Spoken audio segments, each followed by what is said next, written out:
Бүгін Асияның блогерлікке кіріскеніне бір апта болды. Подписчиктермен прямой эфирге шығу үшін 4 сағат боянады.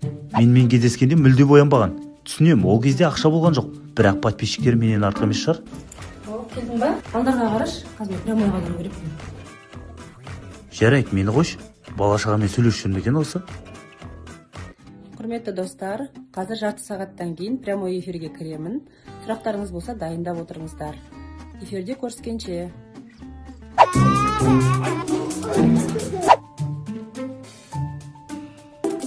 Асия, болсашы. Асия, кірдеш бұндай.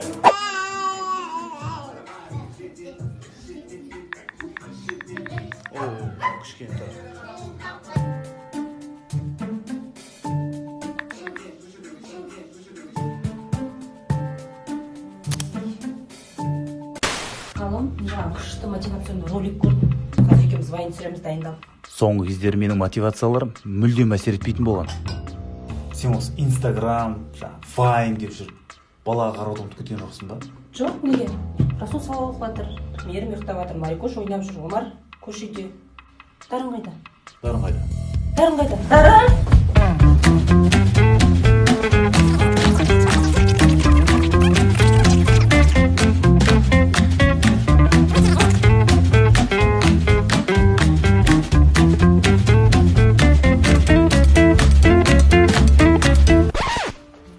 Мына жер жатыр екен ғой? Ұйықтап жатыр екен ғой, құрсын. Мынау ма ұйықтап жатқан түрі? Күшті әппақ төсекте жатыр ғой, мамықтар. Балаңа қарай алмайтын болсаң, тамақ істей алмайтын болсаң, үй жинай алмайтын болсаң, мына блогеріңді қой, түсің ба? Сенің біреуің бар, сол қарап берем деп тұрған шығар балдарыңа.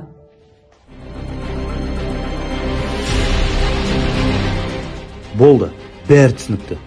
Әйелімді Инстаграм тәрбиелеп жатыр екен. Инстаграмнан алған тәрбиені балаларға беріп жатыр. Өзім кіріспесем болмай.